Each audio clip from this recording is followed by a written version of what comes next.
थी।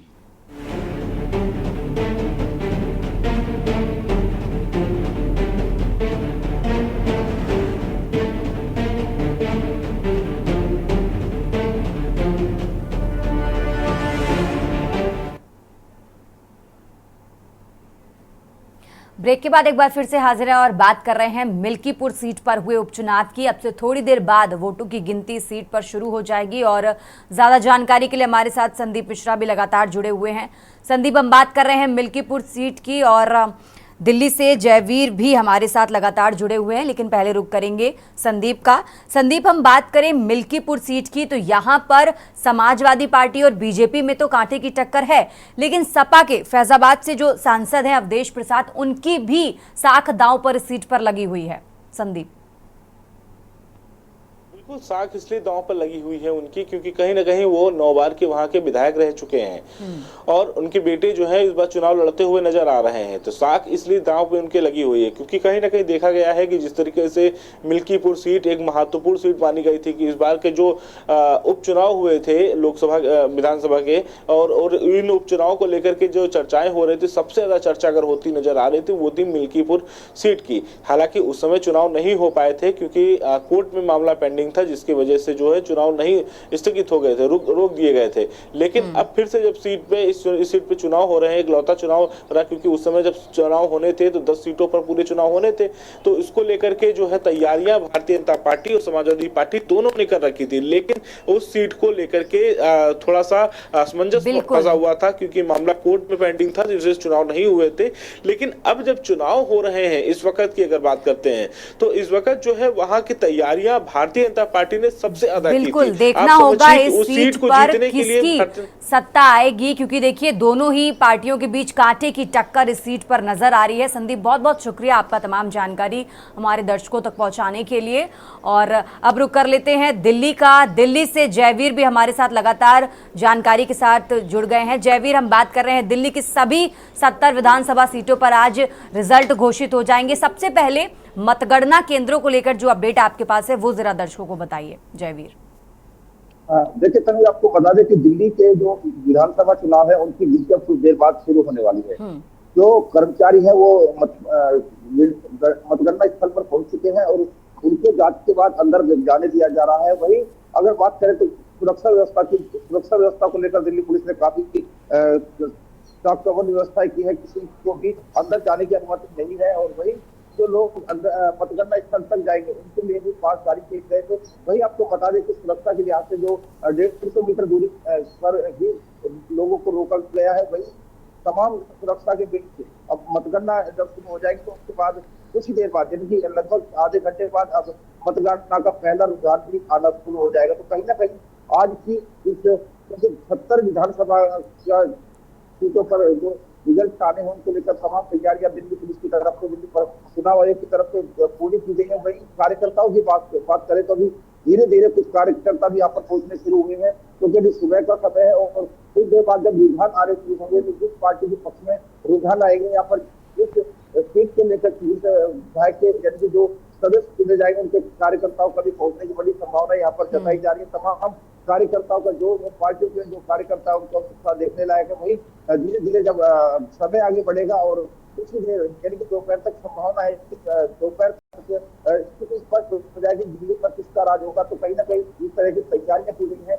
इस तरह को लेकर लगातार यहाँ पर सुरक्षा व्यवस्था की गई है। उसको देखकर कहा जा सकता है कि जो सुरक्षा व्यवस्था है पूरी तरह से चाकचौबंद है। और जब कहीं ना कहीं इस तरह से पार्टी की बात करें, मुख्य रूप से बात करें तो आम आदमी पार्टी और भारतीय जनता पार्टी के बीच चुनाव माना जा रहा है, लेकिन कांग्रेस पार्टी भी यहाँ पर अपना पूरा जो उसके जो कार्यकर्ता उनका भी कहना है कि वो अभी जो रिजल्ट है जो रुझान आने शुरू होंगे उसका इंतजार कर रहे हैं। उसके बाद ही बता पाएंगे कि आखिर जो चुनाव का जो सरकार है दिल्ली में किसकी सरकार बन पाएगी। तो कहीं ना कहीं जिस तरह से लगातार दिल्ली के चुनाव को लेकर चर्चाएं हो रही थी, आज उस पर विराम भी लग जाएगा और दिल्ली का सुल्तान कौन होगा यानी कि दिल्ली की मुख्यमंत्री की कुर्सी पर कौन बैठेगा ये भी कुछ देर बाद तय हो पाएगा।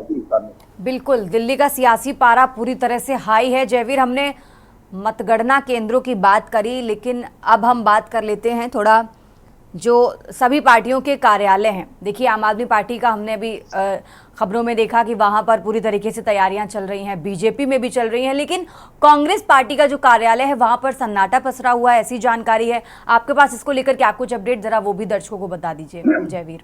देखिए, जिस तरह से कांग्रेस पार्टी की हम बात करें तो कांग्रेस पार्टी ने लंबे समय तक दिल्ली पर राज किया था और लगभग 10 वर्षों से दिल्ली की सत्ता से बाहर है और इस बार भी सत्ता में आने की कोई संभावना कांग्रेस पार्टी को नजर नहीं आ रही है। तो कहीं ना कहीं जिस तरह से जो कांग्रेस पार्टी के कार्यालय की हम बात करें तो दिल्ली अकबर रोड पर इनका मुख्य कार्यालय, वहां पर अभी सन्नाटा पसरा हुआ है। यहाँ पर कोई चहलकदमी वहां पर नहीं हो रही है, किसी भी तरह से अभी आवागमन नहीं हो रहा है। जो मुख्यालय का जो मुख्य द्वार है वो भी अभी तक बंद है। तो कहीं ना कहीं जिस तरह से जो कांग्रेस के जो कार्यकर्ताओं में कहा जा सकता है कि पूरी तरह से अभी मायूसी है, लेकिन देखना होगा कि थोड़ा इंतजार करना होगा कि आखिर जब रुझान आने शुरू होंगे तो कांग्रेस कार्यालय उस पर किस तरह की चहल पहल होगी और जो कांग्रेस के जो कार्यकर्ता हैं, नेता यहाँ पर पहुंचेंगे। तो कहीं ना कहीं जिस तरह से अभी तक की बात करें तो कांग्रेस का जो कार्यालय है पूरी तरह से खाली पड़ा हुआ है। यहाँ पर मुख्य द्वार है बंद है और यहाँ पर किसी तरह की चहल पहल अभी तक नहीं देखी गई है। ठीक है जयवीर, आप हमारे साथ बने रहिए, हम आगे भी लगातार आपसे अपडेट लेते रहेंगे। और ये बड़ी खबर आपको बता रहे हैं जहां दिल्ली में आज जयवीर, बहुत बहुत शुक्रिया आपका तमाम जानकारी दर्शकों तक पहुंचाने के लिए। और ये बड़ी खबर आपको बता रहे हैं जहां दिल्ली की सभी 70 विधानसभा सीटों पर आज रिजल्ट घोषित हो जाएगा और अब से कुछ ही देर बाद वोटों की गिनती भी शुरू हो जाएगी। लखनऊ से शिवा शर्मा भी हमारे साथ तमाम जानकारी के साथ जुड़ गए हैं। शिवा, हम बात कर रहे हैं मिल्कीपुर सीट की, जहां पर तीसरी बार उपचुनाव हुआ। देखिए, अगर हम जिस दिन वोटिंग हुई यानी 5 फरवरी की बात करें तो देखिए समाजवादी पार्टी की तरफ से ये सवाल उठाए गए कि फर्जी वोटिंग हुई, और जिसके बाद आज देखिए आज बड़ा दिन है मिल्कीपुर के लिए। ऐसे में क्योंकि देखिए समाजवादी पार्टी हो, अगर पिछला हम आंकड़ा उठा के देखें, इस सीट पर तीसरी बार ये उपचुनाव हो रहा है। पिछले आंकड़ों में दोनों बार जब उपचुनाव हुआ तो सपा यहां से जीती। ऐसे में इस बार क्या लग रहा है, क्या बड़ा बदलाव नजर आएगा या फिर एक बार फिर से समाजवादी पार्टी सीट पर कब्जा करके सबको चौंका देगी? शिवा, देखिए, सबसे बड़ा चैलेंज है तन्वी, इस बार के जो अयोध्या सीट से जो उपचुनाव हो रहा है उसमें समाजवादी पार्टी और बीजेपी यानी कि भारतीय जनता पार्टी आमने सामने है और दोनों के लिए साफ की बात है। एक तरफ मुख्यमंत्री हैं तो दूसरी तरफ पूर्व मुख्यमंत्री अखिलेश यादव है। इन दोनों के बीच में कांटे की टक्कर है। लेकिन बीते दिनों में जो उपचुनाव की जब वोटिंगें हुई और वोटिंग देने के बाद में अखिलेश यादव की तरफ से जो पोस्टर वॉर हुए, जो ट्विटर वॉर हुए, वो उस तरीके से एक चीज को दिखा रहा था कि चुनाव में धांधली हुई है। हालांकि इसका किसी तरीके का चुनाव आयोग ने प्रतिक्रिया नहीं दी थी। सारे सबूत के साथ में अखिलेश यादव ने ये कहा था कि हम चुनाव में जो धांधली हुई है, जो लोगों को मारा पीटा गया है, जो बूथ कैप्चरिंग हुई है, उसके सारे आधार पे हम आपको शिकायत कर रहे हैं। लेकिन जब चुनाव आयोग ने इस तरीके का कोई ये कहा जाएगा कि इंटरनल जांच कमेटी थी, उन्होंने जांच की और जब कुछ नहीं हुआ तो अखिलेश यादव के कार्यालय के सामने पोस्टर वॉर शुरू हो गया और चुनाव आयोग को निशाना बनाया गया। दूसरी तरफ समाजवादी पार्टी और बीजेपी पार्टी दोनों अपने खेमे में अपनी अपनी बातों को लेकर कॉन्फिडेंस है कि उनके पास सीटें आएंगी। लेकिन अवधेश यादव के बेटे, जो समाजवादी पार्टी के इस वक्त मौजूदा सांसद है अयोध्या से, उनके बेटे अजीत प्रसाद इस वक्त मिल्कीपुर से प्रत्याशी है। तो अजीत प्रसाद को भी इस बात का बहुत ज्यादा एश्योरेंस है कि इस बार सीट उनके ही खाते से आएगी, क्योंकि चुनाव की जो वोटिंग प्रतिशत है तन्वी, वो बहुत ज्यादा है इस बार मिल्कीपुर सीट से 65.44। तो जब वोटिंगें ज्यादा हुई है तो कहीं ना कहीं लोगों को कॉन्फिडेंस हो जाता है कि वोट उनके खेमे में गिरेंगे, क्योंकि समाजवादी पार्टी के खेमे में वो सीट रही थी। अब दोबारा जब उस पे उपचुनाव की वोटिंग हुई है तो बहुत ज्यादा एश्योरेंस हो जाती है समाजवादी पार्टी के प्रत्याशी को कि उनके पास सीट रहेगी। लेकिन मुख्यमंत्री ने भी अपनी फौज एक लगा रखी थी बीते दिनों में मंत्रियों की, जो अयोध्या के मिल्कीपुर सीट से वोट बटोरने का काम कर रही थी। जाति समीकरण उस सीट पे बहुत ज्यादा है तन्वी, चाहे वो यादव वोटर्स की बात कर ले, चाहे मुस्लिम वोटर्स की बात कर ले या अन्य जातों की बात कर ले, सभी वोटों को एक साथ घसीट करके वोट करवाना। और साथ ही साथ आज जब सुबह से काउंटिंग शुरू होगी राजकीय इंटर कॉलेज में सुबह 8 बजे, तो सबसे पहले बैलेट पेपर की और इलेक्ट्रॉनिक मशीन के जरिए जो सर्विस वोटर्स हैं उनकी काउंटिंग होगी और तकरीबन 8:30 बजे बैलेट की जो काउंटिंग, ईवीएम की जो काउंटिंग है वो शुरू होगी और तकरीबन 10 बजे के आसपास रुझान आना शुरू होंगे। समाजवादी पार्टी अपने आप को लेकर के इस बार बहुत ज्यादा सतर्क है कि अगर उनके खेमे से अगर ये सीट निकल जाती मिल्कीपुर की तो साख की बात हो जाएगी। लेकिन एक दूसरा हमको ये जरूर अंदेशा है कि एक्स पर ये जरूर कहा जाएगा कि अयोध्या की वजह से मिल्कीपुर की सीट जो है वो बीजेपी जीत गई। लेकिन अगर बीजेपी इस सीट को नहीं जीत पाती है, अगर इस बार फैसला अगर समाजवादी पार्टी के ही हक में आता है, तो कहीं ना कहीं समाजवादी पार्टी अपने आप को और ज्यादा मजबूत समझेगी, क्योंकि इस बिल्कुल। बार जो लड़ाई मिल्कीपुर सीट से है वो बहुत ज्यादा मायने भी रखती है, चाहे वो समाजवादी पार्टी हो जी। चाहे भारतीय जनता पार्टी हो, अपने अपने खेमे में। तो आज जब तकरीबन 10 बजे के आसपास रुझान आना शुरू होंगे, उसके बाद जब काउंटिंगें शुरू होंगी और उसके बाद जब जीत के एक दावेदारी के लिए एक पटाखे फूटने लगेंगे, जश्न मनाने लगेंगे, तो जरूर बहुत अहम दिलचस्प होगा। और ये सिर्फ प्रत्याशियों के लिए नहीं, मिल्कीपुर की बिल्कुल। जनता के लिए भी इस बात बहुत बेसब्री का इंतजार है कि जो कांटे की चक्कर है बीजेपी और समाजवादी पार्टी के सामने सामने, आखिरकार उसमें जीत किसकी होगी, अवधेश प्रसाद की या चंद्रभानु पासवान की? क्योंकि चंद्रभानु पासवान को बीजेपी ने टिकट देकर के अपनी तरफ से उम्मीदवार बनाया है। समाजवादी पार्टी के जो वोटर्स है वो इस बात को लेकर के अश्योर्ड है कि इस बार की जो मिल्कीपुर सीट है वो समाजवादी पार्टी के खेमे में ही आएगी। तो आज का दिन बहुत अहम दिन है और सुबह 8 बजे से जब काउंटिंग शुरू होगी तो उसके बाद जो जीआईसी मैदान की जो सुरक्षा है वो बहुत कड़ी रख दी गई है। ये कहा गया है कि कोई भी जो बाहरी व्यक्ति है, कोई भी जो जिसका कोई काम नहीं है और जीआईसी इंटर कॉलेज के अंदर, वो किसी भी तरीके के कदम अंदर नहीं रखेगा। जिन जिनकी जरूरत है सरकारी कर्मचारियों के अलावा सिर्फ वही रहेंगे। तो रुकना होगा हमें लगता है तन्वी, और 11 बजे के आसपास जब काउंटिंग का लगभग 40% हिस्सा लगभग पूरा हो जाएगा तो उसके बाद बहुत अहम हो जाएगा कि समाजवादी पार्टी या भारतीय जनता पार्टी में किन किन के रुझान जो है वो वोटों में आगे है। जरूर जो इतने प्रतिशत वोट पड़े हैं तन्वी, उनको गिनने के लिए एक बहुत ज्यादा एक अश्योरेंस उन मतगणना स्थल के कर्मियों के पास होना चाहिए, एक बहुत ज्यादा अनुभव होना चाहिए। और जरूर इन्हीं अनुभव कर्मियों की जो टोली है वो मिल्कीपुर उपचुनाव सीट पे लगाई गई है कि उनके वोट काउंट किए जा सके। और ये जरूर हमें रुकने वाली बात होगी कि आज जब मिल्कीपुर विधानसभा सीट से जब ऐलान होगा प्रत्याशी का, चाहे वो समाजवादी पार्टी हो या बीजेपी पार्टी हो, तो उसके बाद एक बहुत बड़ा समीकरण बदलेगा अयोध्या की मिल्कीपुर सीट का। तो इंतजार करना होगा 10 बजे तक का, और 10 बजे के आसपास जो रुझान आना शुरू होंगे उसके बाद से एक अंदाजा लगाया जा सकेगा कि अयोध्या के मिल्कीपुर सीट से आखिरकार विजेता कौन है और किसकी तरफ रुझान ज्यादा जा रहे हैं। बिल्कुल शिवा, लेकिन अगर हम बात करें, देखिए अभी जिस तरीके से बीते लोकसभा चुनाव में बीजेपी को जो झटका लगा, क्योंकि देखिए अयोध्या में इतने विकास के बावजूद भी जब फैजाबाद सीट बीजेपी हारी, उसके बाद से जो समाजवादी पार्टी है उसका कॉन्फिडेंस बहुत ज्यादा हाई है। देखिए राम मंदिर तो बहुत अहम मुद्दा रहा है अयोध्या में, और मिल्कीपुर सीट को बीजेपी लेकर के इसीलिए चल रही थी कि अगर राम मंदिर का निर्माण कराया है, प्राण प्रतिष्ठा वहां पर हुई है, प्रधानमंत्री से लेकर के राष्ट्रपति तक आई है, खुद मुख्यमंत्री आए थे, और इन सब तमाम बीचों के बीच में अगर मिल्कीपुर उपचुनाव हो गया है तो कहीं ना कहीं बीजेपी को बेनिफिट जरूर मिलेगा। लेकिन 2025 है तन्वी, हमें नहीं भूलना चाहिए कि आज का जमाना, लेकिन इसके बाद ही तो लोकसभा चुनाव हुआ था। अयोध्या में इतने विकास के बाद लोकसभा चुनाव हुआ, उसके बाद जब फैजाबाद सीट बीजेपी हारी तब जाके समाजवादी पार्टी ने सवाल खड़े किए कि भाई जनता बेवकूफ नहीं है, आपने जनता को मतलब जो मुद्दे हैं, जो आम आदमी पार्टी, मतलब माफ कीजिएगा, जो आम जनता से जुड़े मुद्दे हैं उन पे जनता विकास चाहती है। उसके बाद जब फैजाबाद सीट हारी तब समाजवादी पार्टी का जो कॉन्फिडेंस है वो बहुत ज्यादा हाई है। और यही रीजन है कि जब लोकसभा चुनाव में जब बीजेपी को कहीं ना कहीं एक बड़ा कहें तो बहुत बड़ा झटका लगा था, ना सिर्फ अयोध्या सीट पर तो लगा ही था, लेकिन लोकसभा चुनाव के जो नतीजे थे उसमें पूरे उत्तर प्रदेश में बीजेपी को एक बड़ा झटका लगा था। शिवा, देखिए बिल्कुल 2024 का जो लोकसभा चुनाव था उससे बीजेपी को खास करके उत्तर प्रदेश में बहुत ज्यादा झटका लगा है। और जब अयोध्या की जब प्राण प्रतिष्ठा हो चुकी हो, लाखों करोड़ों श्रद्धालु आए हैं और बीजेपी को इस बात को लेकर के गुड़गाए जा रहे हो पूरे उत्तर प्रदेश में, न सिर्फ उत्तर प्रदेश में बल्कि हमने भारत के कोने कोने पे देखा कि भारतीय जनता पार्टी के लोग सराहना कर रहे थे कि जो सालों से जो लंबित था मामला वो सुप्रीम कोर्ट में पास हुआ, न्यायालय ने उसको पास किया, और उसके बाद अयोध्या का निर्माण भारतीय जनता पार्टी की सरकार में हुआ। तो बीजेपी को इस बात को लगता है कि अगर अयोध्या मंदिर का निर्माण कराया है और हिंदुत्व पर निर्माण करवाया है, सनातन धर्म के आधार पर निर्माण कराया है, तो कहीं ना कहीं जो वोटर्स है, हिंदू वोटर्स है, वो उनके खेमे में आ जाएंगे। लेकिन फिर वही बार बार बात आती है कि 2025 का दौर है, ऐसे में वोटर्स बहुत ज्यादा सजग है, वो चीजों को बहुत ज्यादा हल्के में नहीं लेते हैं, बहुत ज्यादा वो अपनी ये कहा जाएगा कि 5 साल की आगे की रणनीति देखते हैं कि अगर हम अपने नेता चुनेंगे अगर अपने वोट से, तो आखिरकार वो हमारे क्षेत्र में कितना विकास करेगा। और बात जब उपचुनाव की हो, विधायकी की हो, तो उसको लेकर के वो बहुत ज्यादा सजग हो जाते कि उनके एरिया में जो निर्माण है, जो विकास है, वो किस तरीके से होगा।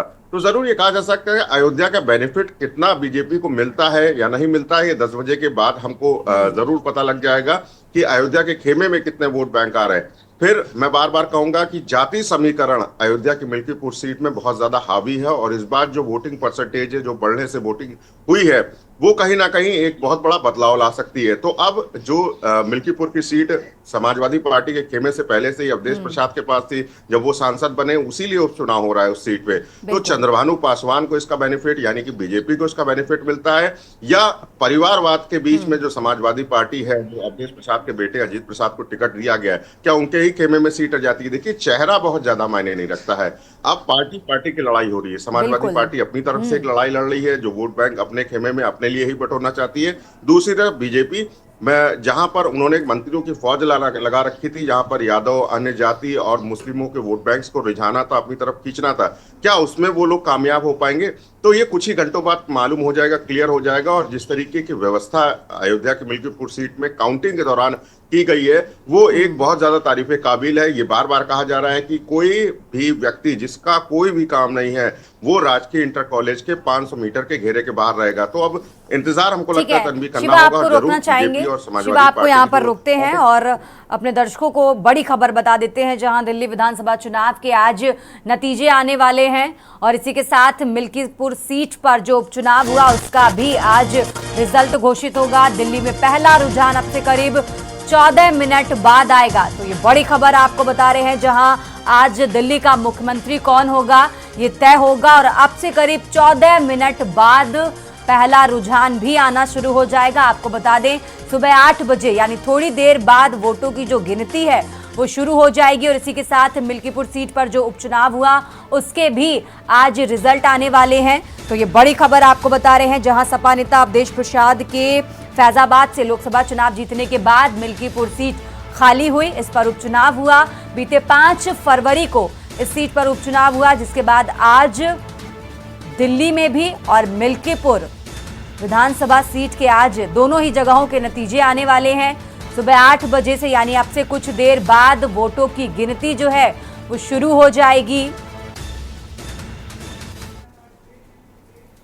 और दोनों ही जगहों पर समाजवादी पार्टी और बीजेपी में कांटे की टक्कर है। लगातार अपडेट हम आप तक पहुंचा रहे हैं। फिलहाल यहां रुकते हैं एक छोटे से ब्रेक के लिए। आप देख रहे हैं के न्यूज, खबरों का सारथी। ब्रेक के बाद एक बार फिर से हाजिर हैं और लगातार बात कर रहे हैं दिल्ली में जो विधानसभा चुनाव हुए और इसी के साथ मिल्कीपुर सीट पर जो उपचुनाव हुआ, दोनों ही जगहों पर आज नतीजे घोषित होने वाले हैं। आज बड़ा दिन है दिल्ली की राजनीति के लिए, और साथ ही मिल्कीपुर सीट पर जो उपचुनाव हुआ उस पर भी आज नतीजे घोषित होने वाले हैं। अब से करीब 14 मिनट बाद दिल्ली का पहला रुझान सामने आएगा। आपको बता दें, 8 बजे से वोटों की जो गिनती है वो शुरू हो जाएगी दोनों ही जगहों पर। तो मिल्कीपुर सीट पर भी उपचुनाव के आज नतीजे घोषित होंगे। यहां पर भी 8 बजे से वोटों की गिनती शुरू हो जाएगी। ज्यादा जानकारी के लिए दिल्ली से हमारे साथ जसविंदर हमारे साथ जुड़ गए हैं। जसविंदर, हम बात कर रहे हैं दिल्ली की। आज देखिए, सुबह से ही दिल्ली में जो बात करें आम आदमी पार्टी की, तो यहाँ से भी जितने भी नेता हैं वो बड़े बड़े दावे कर रहे हैं। हम सोशल मीडिया उठा के देखें तो लगातार देखिए, अभी सौरभ भारद्वाज की तरफ से लिखा गया कि चौथी बार दिल्ली में अरविंद केजरीवाल की सरकार बनने वाली है। फिलहाल सबसे पहले आपके पीछे में नजर आ रहा है, शायद आप मतगणना केंद्र के बाहर हैं, तो वहां से सबसे पहले क्या कुछ प्रशासन की तरफ से व्यवस्थाएं हैं, कितनी अलर्टता नजर आ रही है, जरा वो दर्शकों को बताइए जसविंदर। आप देख सकते हैं कि मेरे पीछे प्रशासन अलर्ट है। आला अधिकारी भी यहाँ पर मौजूद है और पूरी तरह से मुस्तैद नजर आ रहे हैं। यहाँ पर कोई भी ऐसी घटना ना घटे। अभी कुछ ही देर में यहाँ से वोटों के रुझान आने शुरू हो जाएंगे। सभी पार्टी दावे कर रही है कि दिल्ली के अंदर हमारी सरकार बनती नजर आ रही है, लेकिन आपको बता दें, जब रुझान आएंगे उसके बाद पता चल पाएगा दिल्ली के अंदर सरकार किसकी बन पाती है, क्योंकि सभी पार्टी बड़े बड़े दावे कर रही है कि सरकार उनकी बनेगी, लेकिन जनता ने जो फैसला किया है वो अभी थोड़ी देर में आना शुरू हो जाएगा। जी जसविंदर, अगर हम बात करें दिल्ली की जनता की, तो देखिए हर पार्टी ने यहाँ पर फ्री के जो एक लिस्ट है वो तैयार कर दी कि हम जनता को ये देंगे, जनता को वो देंगे, फिर चाहे वो आम आदमी पार्टी हो चाहे बीजेपी हो। और कांग्रेस पार्टी ने भी यहाँ से आम आदमी पार्टी से अलग होकर चुनाव लड़ा। सबसे पहले हम बात कर लेते हैं कांग्रेस पार्टी की। देखिए, कांग्रेस पार्टी पिछले 2 विधानसभा चुनाव की बात करें तो किसी भी सीट पर अपना खाता नहीं खोल पाई है।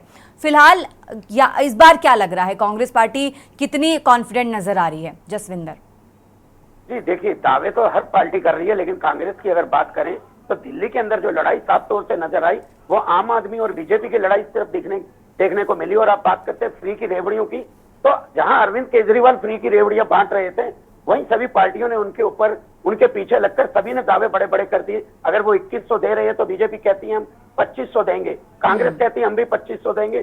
सभी ने अलग अलग स्कीमें निकाल दी, जनता को लुभाने की कोशिश की। लेकिन अब जनता के ऊपर है वो किसके बहकावे में आती है कि किसको वोट देती है। बिल्कुल, ये जनता के ऊपर डिपेंड था।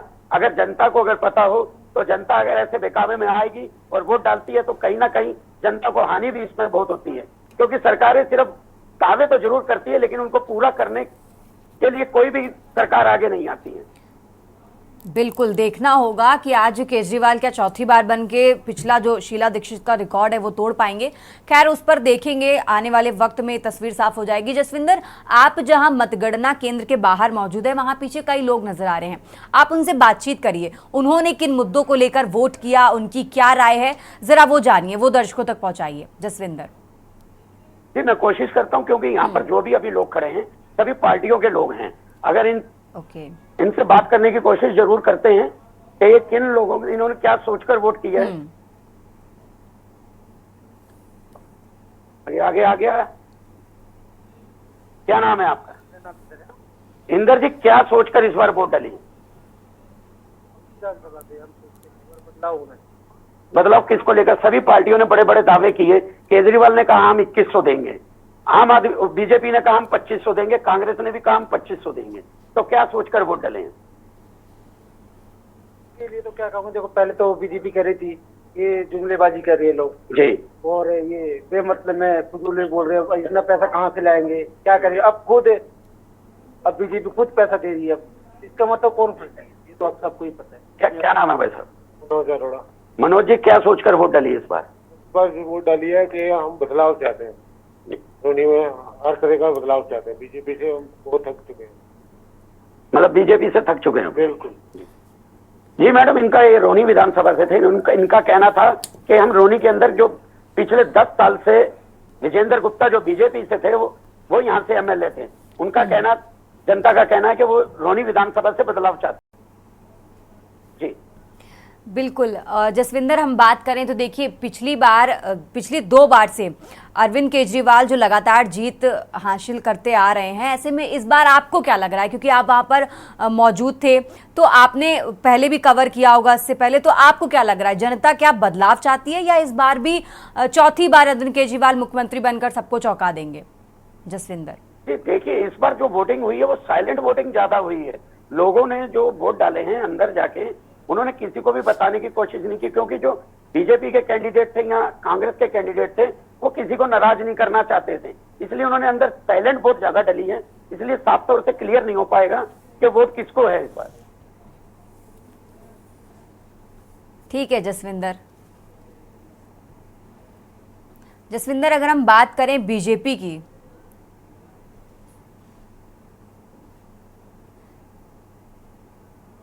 जसविंदर एक आखिरी सवाल आपसे जरूर लेंगे। अगर हम बात करें भारतीय जनता पार्टी की, तो दिल्ली विधानसभा चुनाव में भारतीय जनता पार्टी ने बहुत ज्यादा कॉन्फिडेंस दिखाया है, लेकिन अगर हम क्योंकि देखिए पिछला आंकड़ा उठा के देखें तो करीब 27 साल पहले 1998 में यहाँ से मुख्यमंत्री थी सुषमा स्वराज बीजेपी की तरफ से, लेकिन इस बार भारतीय जनता पार्टी का जो कॉन्फिडेंस है उसको देखकर आपको क्या लग रहा है, क्या बीजेपी इस बार जो दिल्ली विधानसभा चुनाव में बड़ा उलटफेर नजर आ सकता है? क्योंकि अगर हम एग्जिट पोल की बात करें तो उसमें भी बीजेपी को करीब 55 सीटों से जीत मिलती हुई दिल्ली में नजर आ रही है। जसविंदर, ये सभी चैनलों के जो एग्जिट पोल हैं अलग अलग आ रहे हैं और बीजेपी की सरकार बनती दिखा रहे हैं उसमें, लेकिन अब देखने वाली बात यह है कि जब रिजल्ट आएगा तो सरकार किसकी बन पाती है, क्योंकि जो एग्जिट पोल होते हैं कहीं ना कहीं गलत साबित होते हैं कई बार। लेकिन अब 2020 में भी गलत साबित हुए थे, 2015 में भी गलत साबित हुए थे, अब 2025 में गलत साबित होते हैं कि नहीं होते, अब ये कुछ समय बाद धीरे धीरे पता लगना शुरू हो जाएगा।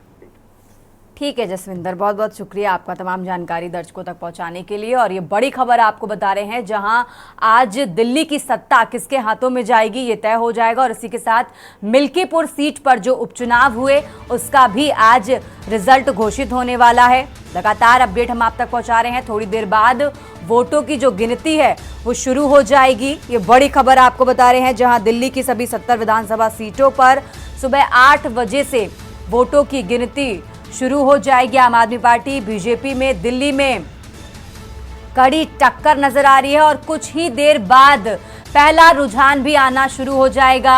ये बड़ी खबर आपको बता रहे हैं, जहां सुबह 8 बजे से वोटों की गिनती शुरू होगी और कुछ ही देर बाद पहला रुझान भी सामने आ जाएगा। ये बड़ी खबर आपको बता रहे हैं, जहां दिल्ली की सभी 70 विधानसभा सीटों पर बीते 5 फरवरी को मतदान हुआ और आज दिल्ली की सत्ता किसके हाथों में जाएगी ये तय होगा। दिल्ली का मुख्यमंत्री कौन होगा, आज ये तस्वीर साफ हो जाएगी। और इसी के साथ मिल्कीपुर सीट पर जो उपचुनाव हुआ उसके भी आज रिजल्ट घोषित होने वाले हैं।